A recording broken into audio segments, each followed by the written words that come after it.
안녕하십니까. 언제나 소비자 편에서 방송하는 콘스탄트 김입니다. 이번 시간에는 아주 놀라운 사실을 말씀 나누겠습니다.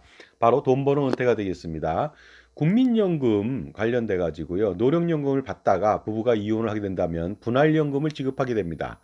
분할연금에 대해서 아주 속속들이 한번 파헤쳐 보도록 하겠습니다. 그리고 분할연금의 모든 것을 알아봐 주고요. 그 다음에 분할연금 관련된 궁금증에 대해서 Q&A 방식으로 안내해 드리겠습니다. 정말로 이럴 수가 하는 놀랄만한 팩트가 숨겨져 있습니다. 알아보도록 하겠습니다. 분할연금이라고 하는 것은요, 바로 혼인 기간 중에 배우자의 노력을 인정한다는 거 아니겠습니까? 그래서 배우자가 비록 내지는 않았으나 남편이 만약에 냈다. 그러면 배우자인 아내가 내조를 했기 때문에 그의 기여도에 따라서 나중에 이혼했을 때 그 이혼한 배우자의 그 국민연금을 내지 않았던 배우자의 안정적인 노후 생활을 보장하기 위해서 분할연금이라고 해서 바로 전 배우자의 노령연금에서 분할해서 일부분을 받는 그러한 연금이 바로 분할연금이 되겠습니다. 그렇다면 분할연금의 수급 조건을 좀 알아보도록 하겠습니다. 요건은 네 가지가 되겠습니다. 첫 번째는요, 배우자의 가입 기간 중 혼인 기간이 5년 이상 돼야 됩니다. 그러니까 예를 들어서 혼인하고 나서 4년 만에 이혼했다. 그러면은 분할연금 지급 대상이 안 된다는 것이 되겠습니다. 그러니까 5년 이상 혼인 기간이 지속됐다. 10년, 20년, 30년 됐다면 많이 받을 수가 있겠죠. 두 번째는 분할연금이라고 하는 것은 당연히 우리가 재산 분할도 이혼해야 분할이 되는 거거든요. 이혼을 해야 된다는 것이 되겠습니다. 그리고요, 세 번째는 배우자였던 사람이 노령연금 수급권자가 돼야 됩니다. 그러니까 남편하고 헤어졌는데 남편이 나중에 노령연금 수급자가 됐습니다. 그렇게 돼야만 분할연금을 신청할 수 있는데 마지막 또 네 번째 관문이 있네요. 그것은 뭐냐면 바로 전 남편이 노령연금 수급자가 되더라도 자기도 마찬가지로 노령연금 수급자에 준하는 그 나이가 해당돼야 됩니다. 나이가 차야만 반드시 그 노령연금에 대한 분할연금을 신청할 수가 있으니까 이 네 가지가 바로 모두 다 충족돼야만 바로 분할연금을 받을 수 있다. 그 중에서 가장 중요한 것은 5년 이상 결혼을 유지한 이후에 이혼을 해야 된다는 것이 되겠습니다. 그렇다면 이혼한 배우자, 그러니까 분할연금을 신청하는 사람의 나이는 어떻게 되는지 알아보도록 하겠습니다.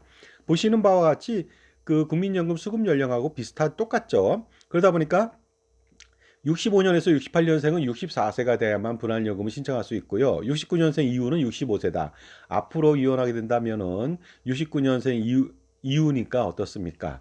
65세가 된다면은 충분하게 분할연금을 신청할 수가 있습니다. 그러니까 앞으로 이혼을 한다. 그러면 5년 이상 혼인기한 이후에 전 남편이 65세가 돼서 노령연금 받았다. 자기도 65세가 된다. 그러면 그때부터 신청이 가능하다고 볼 수가 있습니다.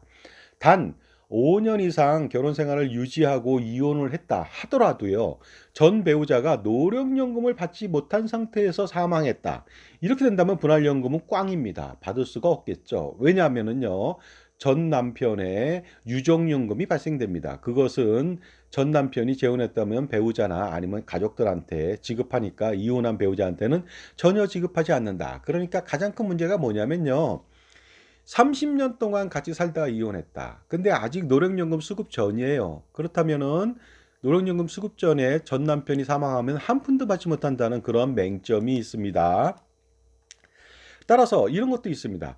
부부 간의 나이 차이가 많이 날 경우에 가령 30년 이상 나는 사람도 있습니다. 남편은 55세인데 아내는 25세인 경우도 있겠죠. 그러면 30년이 납니다. 그렇다면 이혼했다 하면은요, 나중에 30년간 수령이 불가능할 수도 있겠습니다. 그러다 보니까 그 기간 동안에 분할연금 수령 시 손실이 예상될 수가 있다.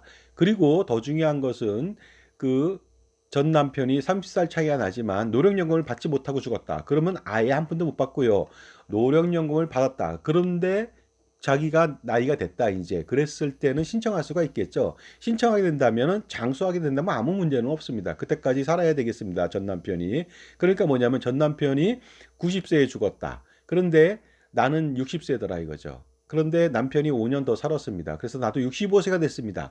그렇게 된다면 95세 시점에 남편이 죽었다 하더라도 나는 65세가 됐으니까 바로 신청 가능하겠죠. 그럼 65세 때부터 내 나이로 분할연금을 죽을 때까지 100세까지 36년 동안 받을 수도 있는 것이 되겠습니다. 분할연금의 급여 수준을 알아보도록 하겠습니다. 배우자였던 자의 노령연금액, 부양가족연금액은 제외시키죠. 당연히 이혼했으니까요. 노령연금액 중 혼인기한에 해당하는 연금액의 2분의 1을 지급하게 됩니다. 그러다 보니까 만약 결혼과 함께 국민연금을 납부했다고 가정해 보겠습니다. 그리고 35년 동안 납부한 이후에 연금 개시 시점에 전 남편이 200만 원을 수령한다. 그렇다면 당연히 50%를 지급받습니다. 이혼하면 50%의 그 분할연금을 지급받는데 바로 100만 원이 되겠습니다. 이건 계산이 간단하죠. 하지만 이런 경우도 있습니다. 국민연금을 15년 동안 납부한 이후에 결혼한 경우가 있겠죠. 그리고 결혼 후 15년 납부 후에 국민연금을 200만 원을 받았다 이거죠. 그렇게 됐을 때 이혼하게 된다면 분할연금은 어떻게 될까요? 결혼 기간은 전체 기간 중에 50%잖아요. 그 다음에 그중 50%를 분할연금으로 받다 보니까 노령연금 수급액의 50%가 아니라 25%를 받게 된다. 50%에 50%니까 25%가 되겠죠. 따라서 200만 원 남편은 받고 이혼한 아내한테는 50만 원, 25%만 지급하면 되겠습니다. 어때요? 계산하기 쉽겠죠?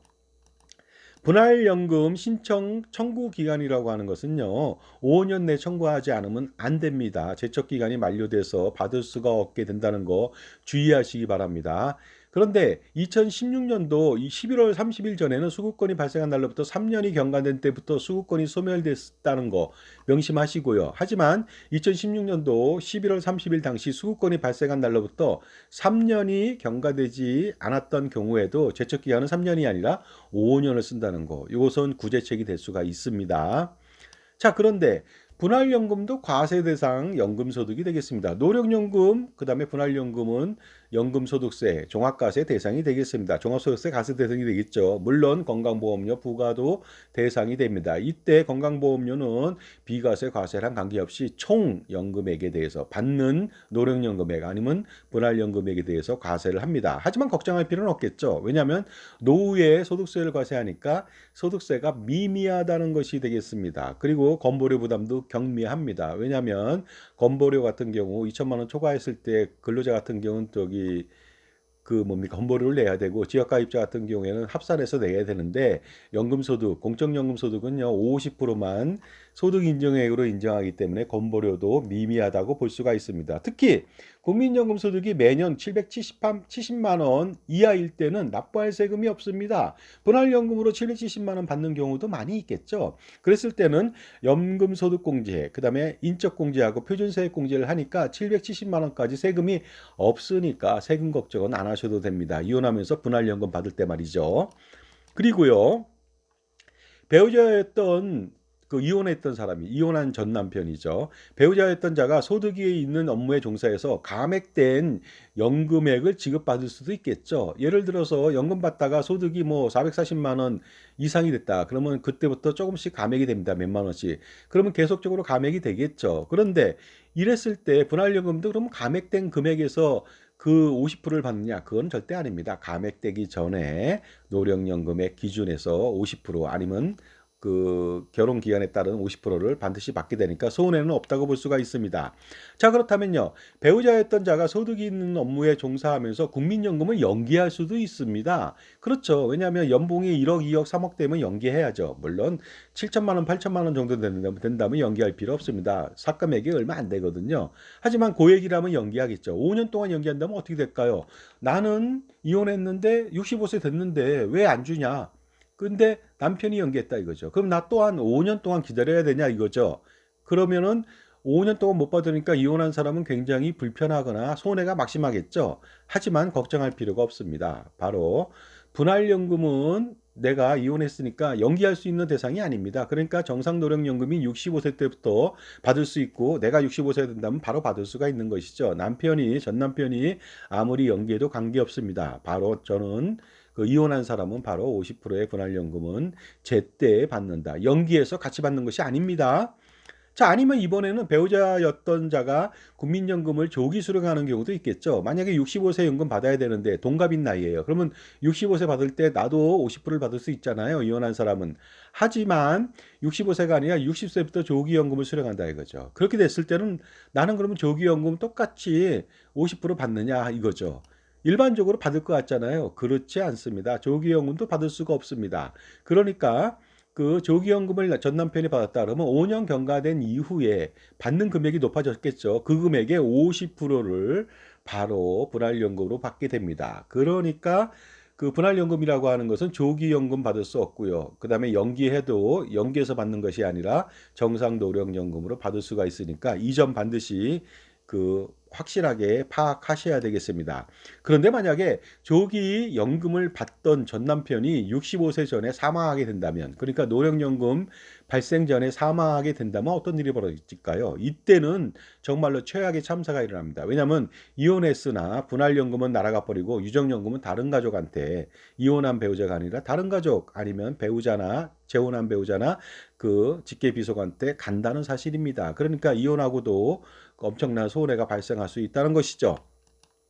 지금까지 제 정보가 도움이 되신다면 무료 구독하고 좋아요 부탁드리고요. 멤버십 회원가입을 통해서 보다 다양한 혜택 받아보시기 바랍니다. 그리고 특히 저의 절세 자습서 있습니다. 증여세, 상속세, 절세 자습서가 2부로 판매 중입니다. 8,500원인데 투자할 가치 있겠죠? 반드시 8,500원 투자 한번 해보세요. 85억, 850억, 8,500억 이상의 절세 전략을 세울 수 있습니다. 자, 그렇다면 Q&A 알아보도록 하겠습니다. 분할연금을 받다가 재혼하면 어떻게 될까요? 못 받을 것 같죠? 왜냐하면 유정연금 같은 경우 받다가 만약에 재혼한다면 한 푼도 받지 못합니다. 하지만 이 분할연금은 받다가 재혼하더라도 분할연금은 지속적으로 받을 수가 있습니다. 왜냐하면 분할연금은 이혼한 배우자의 고유재산이기 때문에 무조건 받게 된다는 것이 되겠습니다. 이것이 국민연금, 유정연금하고는 다르다는 것이죠. 유정연금은 재혼한다면 받질 못하죠. 그러다 보니까 재혼하지 않고 동거하는 경우도 있는데 이런 걱정은 할 필요가 없습니다. 왜냐하면 일반적인 사람들이 86.3세, 90.7세를 작년도에 살았거든요. 평균 수명으로. 그때 돌아가신다면 80대, 90대 되신 사람이 재혼할 수가 있을까요? 그러니까 혹시 재혼한다면 그냥 동거하면 되지 않습니까? 그러니까 이것은 특별하게 그 불이익은 되지 않습니다만 기우라고 볼 수가 있습니다. 그러다 보니까 그런 유정연금의 디메리트와는 달리 그 분할연금을 받다 재혼하더라도 아무 문제가 없다는 것이 되겠습니다. 이번에는 분할연금을 받다가 이혼한 그 아내가요, 분할연금 받고 있어요. 근데 자기도 노령연금을 받을 수도 있겠죠. 이렇게 됐을 때는 중복 지급돼서 둘 중에 하나 선택해야 되는 거 아닌가? 이런 생각을 하지만 절대 그렇지 않습니다. 분할연금 100%다 받고요. 자기 연금도 100%다 받습니다. 마찬가지로 분할연금은 배우자의 고유 재산이기 때문에 중복 수령에 대한 그 다른 제재는 전혀 없다는 말씀을 꼭 드리고 싶네요. 다음 Q&A 되겠습니다. 분할연금 받다가 전 배우자가 사망하면 어떻게 될까요? 그렇다면 노령연금액이 없어지는 거 아닙니까? 그러니까 나는 받지 못한다 이런 생각할 수 있겠죠. 하지만 그렇지 않습니다. 분할연금 받다가 전 배우자가 사망한다면 그 배우자의 뭐 재혼한 배우자라든가 아니면 자녀들이 받게 됩니다. 유정연금을. 하지만 분할연금을 일단 떼어준 것이죠. 떼준 것이기 때문에 이것은 이혼한 아내가 그대로 다 받게 된다는 것이 되겠습니다. 마찬가지로 분할연금은 이혼한 배우자의 고유 재산이기 때문에 전 남편이 사망하더라도 자기 떼어놓은 분할연금은 자기가 죽을 때까지 받는다는 것이죠. 다음 Q&A 알아보도록 하겠습니다. 여러 번 이혼한 경우 분할연금을 다 받을 수 있을까요? 무슨 뭐 예전에 뭐 엘리자베스 테일러 8번, 9번 결혼하고 뭐 이혼하고 그러지 않았습니까? 그랬을 때 과연 가능한가 이거죠. 5년 이상 혼인 생활을 한 경우 여러 번 이혼을 하더라도 분할연금을 다 받을 수가 있는 것이 되겠습니다. 그러니까 5년씩 6번을 결혼하고 이혼을 했다 이거죠. 30년 동안. 그러더라도 6번의 분할연금과 자신의 노령연금을 전부 다 받을 수가 있습니다. 이러다 보니까 그 이혼하는 것이 재테크, 연금테크가 아닌가 하는 생각이 드는데요. 물론 그것은 아닙니다만 어쨌든 이혼을 골몇 번을 하더라도 다 받을 수가 있습니다. 단 5년이 넘어야 되겠죠. 그런데 혼인기간 부존재 기간이라고 해서 인정하지 않는 기간도 있습니다.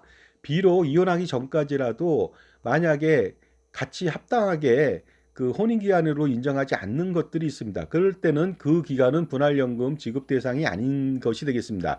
실질적인 혼인관계 부존재 기간으로 인정되는 별거 및 가출의 사유가 있거든요. 첫 번째는 민법상 실종 선고에 따른 실종 기간은 포함시키지 않는다. 그 다음에 주민등록법상 거주불명 등록기간도 마찬가지고요. 당사자 간 합의에 의해서 정해진 기간도 마찬가지다. 그 다음에 법원의 재판으로 정해진 기간도 마찬가지로 이혼 전이지만 혼인기간 부존재 기간으로 해당 기간은 분할연금 지급 대상 기간이 아님을 반드시 알아둘 필요가 있습니다. 이번에는 분할연금 특례를 알아보도록 하겠습니다. 당사자의 협의 또는 법원의 재판에 의해서 연금 분할 비율을 별도로 결정할 수도 있겠죠. 50%만 지급하는 것이 아니라 75%, 25%, 100%, 0% 이렇게 정할 수가 있다는 거 아니겠습니까? 그러다 보면요, 협의서 또는 재판서에 국민연금, 노령연금, 분할연금 등 객관적으로 정확한 명확한 용어를 사용한 경우에만 국민연금법의 연금 분할 비율에 관한 내용으로 인정합니다. 그러니까 이런 명시가 됐을 때는 이혼한 배우자한테 100%를 주더라도 분할연금으로 인정한다는 것이 되겠습니다. 만약에 용어가 정확하게 명시되지 않은 경우에는 당연히 그렇게 인정할 수가 없겠죠.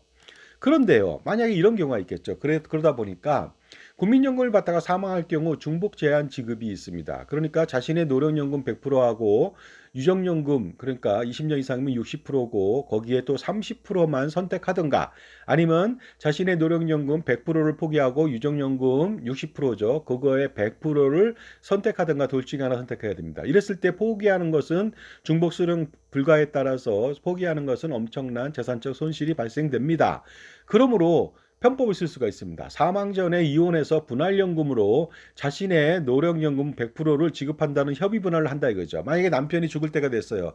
강제로 위장 이혼을 합니다. 그러면서 내 노령연금을 100% 협의 분할로 아내한테 분할연금으로 주겠다. 그리고 자기는 죽어버립니다. 그러면 아내는 분할연금을 다 받고 자기의 노령연금도 다 받고, 그러니까 이혼하기 전에 이혼하지 않은 상태에서 사망했다면 유전연금은 그 60%에 30%, 18%밖에 못 받는데 100%를 온전히 받으니까 엄청난 혜택이 아닐 수가 없습니다. 예를 들어 보도록 하겠습니다. 남편의 노령연금 200만 원이고요. 아내는 100만 원입니다. 결혼한 상태에서 만약에 사망을 했다면 남편의 자신의 노령연금 아내는 100만 원하고 남편의 유정연금 120만 원에 대해서 30%인 36만 원을 합쳐서 136만 원을 선택하게 되겠죠. 그러니까 같이 살다 보면 136만 원밖에 받지 못합니다. 하지만 남편이 돌아가실 때가 돼갖고 위장 이혼을 하면서 이혼하면서 자신의 노령연금 200만 원을 분할연금으로 준다 이거죠. 협의 분할로. 그렇게 된다면 아내는 자신의 노령연금 100만 원 그대로 받고요. 그 다음에 남편의 분할연금 200만 원을 고스란히 받으니까 300만 원을 전부 다 받을 수가 있는 것이 되겠습니다. 그러다 보면요, 이혼하기 전에 비해서 어떻습니까? 무려 매달 164만 원을 더 받게 되는 것이죠. 그렇다면 이것은 엄청난 혜택이 아닐 수 없죠. 왜냐하면 물가 상승률을 고려해서 미래 가치의 연금액을 평생 수령할 수가 있거든요. 매월 164만 원의 현재 가치의 연금을 더 받는다. 이거 엄청난 혜택이 아닐 수가 없습니다. 그렇다면 남편이 중병으로 시한부 인생을 살 경우 이혼을 통해서 막대한 연금액 이익을 볼 수도 있다는 것이 되겠습니다. 굉장히 이것은 사각지대가 아닐 수가 없습니다. 맹점이라고 볼 수가 있는데요. 그런데 문제점은 없을까요? 제가 볼 때는요, 문제점도 있습니다. 굉장히 많을 수가 있습니다. 우선 이혼을 하게 된다면 상속 시 배우자 공제를 받을 수가 없습니다. 5억에서 30억은 못 받죠. 이거 재산이 좀 있다면요, 막대한 상속세 부담이 가중됩니다. 결국 소탐될 시일이라는 것이죠. 물론 재산이 한 푼도 없다 이러면은 문제될 건 없습니다. 하지만 또 재산이 하나도 없다면 재산 분할로 100%를 자신의 배우자한테 이혼하면서 노령연금액을 분할연금으로 100%다 줬다. 이랬을 때는 과도한 재산 분할로 인해서 조세 회피로 인정해서 증여세를 과세할 수도 있는 것입니다. 그러니까 그러한 리스크가 항상 내재되어 있습니다. 바로 은퇴 설계, 그다음에 노후 설계, 그다음에 은퇴에 대한 조언이나 이런 것은요, 이처럼 종합적인 판단이 필요한 것이죠. 단순하게 그냥 그대로 연금보험이나 국민연금에 대해서 아는 것만 가지고는 해결이 안 됩니다. 그런 여러 가지 조세나 절세나 기타 여러 가지 재무 설계, 자산 관리 전반적인 통찰력이 필요한 것이 되겠습니다. 마치 팝 오케스트라, 오케스트라가요, 100명, 100명, 120명의 관현악단 전문가를 모아놓고 지휘자가 한 번에 하모니를 만들어내고 그들의 포텐셜을 이끌어내는 능력, 이것이 지휘자의 능력 아닙니까? 마찬가지입니다. 은퇴 설계나 노후 설계도 마찬가지가 되겠습니다. 그래서 그러한 합일된, 그 다음에 엄청나게 고도화된 그러한 전문적인 지식과 전체적인 역량이 필요한 것입니다. 그리고요, 이혼한 배우자가 조기연금을 받다가 혹시 이혼했는데 조기연금을 받는 거예요. 그러다가 5년 미만 정상노령연금 받기 전에 사망한 경우도 있겠죠. 이랬을 때는 이혼한 배우자는 한 푼도 받지 못한다. 이런 것 명시할 수가 있겠죠. 반드시 알아둬야 됩니다. 왜냐하면은 그 노령연금 개시 전에 사망했다면 아까도 말씀드렸듯이 전 남편의 재혼한 배우자나 직계 비속이 받지 이혼한 배우자가 받지 못합니다. 최악의 리스크는 이거가 되겠습니다. 남편이 금방 죽을 줄 알고 이혼을 했습니다. 그런데 놀랍게도 자신이 먼저 죽었습니다. 아내가 먼저 죽었습니다. 이랬을 때는 남편의 분할연금은 정말로 사라지게 됩니다. 결국 36만 원도 받지 못하는 신세로 전락될 수가 있다는 것이 되겠습니다. 또한 남편이 장수하는 경우도 있겠죠. 금방 죽을 줄 알았더니 위장이혼했는데 오래 살더라는 것이죠. 그랬을 때 남편의 리스크는 뭡니까? 몸져 누워 있는데 재산권을 다 빼앗기고 혹시라도 버림받을 수 있습니다. 왜냐하면 뒷방늙은이 신세, 이빨 빠진 호랑이 신세로 전락됐기 때문에 그렇습니다. 그리고 혹시라도 아내가 돈이 생겨서 바람이 날 수도 있겠죠. 몸져 누워 있는 남편을 남을나라고 할 수도 있습니다. 이때는 이혼했으니까 바람도 아니죠. 그러니까 이런 일이 발생할 수도 있다는 것이 되겠습니다. 게다가 또 그 위장 이혼을 했습니다. 근데 같이 산단 말이에요. 그러면 나중에 걸리게 됩니다. 그렇다면 이혼하고도 같이 산다면 이건 위장 이혼으로 걸리다 보니까 나중에 위장 이혼이 밝혀진다면 환수를 당하고 가산이자까지 물 수 있는 리스크가 있습니다. 물론 처벌도 받을 수 있다는 거 명심할 필요가 있습니다. 따라서 무작정 이런 식으로 해서 눈앞에 이익만 쫓다 보면 소탐대실이 발생할 수도 있으니까 반드시 주의할 필요가 있습니다. 그리고 이 정책에 좀 문제점이 있죠. 그러다 보니까 정상적인 가족을 해체시키는 가장 무서운 결과를 초래할 수도 있는 이런 말도 안 되는 정책들, 이거 빨리 바꿔야 되겠습니다. 바로 이런 것들이 이혼을 조장하고 사회 질서에 반하는 나쁜 짓을 초래할 수 있다는 것이 되겠습니다. 그리고 이를 통해서 국민연금 재정 건전화를 해치는 얌체 행동을 하니까 우리 기성세대가 이걸 노리면 안 되겠죠. 왜냐하면 청년 세대한테 너무나도 미안한 짓 아니겠습니까? 따라서 협의 분할을 해도 50% 초과분에 대한 것은 분할연금이 아닌 재산 분할로 처리해서 나중에 사망 시에 초과분에 대해서 세금을 매기는 것이죠. 양도세를 과세든가 기타 등등 여러 가지 그 제어책이 필요합니다. 실질적으로 제가 국민연금공단에 이것을 제안했습니다. 그래서 이렇게 잘못된 것들 혹시라도 얌체가 나타나서 새치기하지 못하도록 한번 안내를 했습니다. 건의를 완료했지만 일단 기다려봐야 되겠죠. 그리고 일단 이런 거 하면 안 되겠죠. 여러 가지 리스크가 많지 않습니까? 세금 리스크부터 시작해서 여러 가지입니다. 사람과 사람 간의 그런 문제점들이요. 말년에 위장 이혼하고 이혼으로 돌아가신다면 이거 문제되는 거 아닙니까? 돈 몇 번 때문에. 그다음에 청년 세대를 위해서도 절대로 이런 짓을 하면 안 되겠습니다. 그다음에 종합자산관리사 는 역량이 바로 은퇴 설계만 중요한 것이 아니라 종합적인 설계가 필요합니다. 세금, 투자, 부동산, 그리고 절세, 기타 금융, 자산관리, 그다음에 재무설계 전반을 아우르는 당신 편의 종합자산관리사 반드시 만나야만 현명한 선택과 조언을 통해서 현명한 선택을 함으로써 줄줄 새는 돈의 낭비를 막고 자산관리와 노후 준비, 그다음에 절세에 성공할 수가 있습니다. 감사합니다.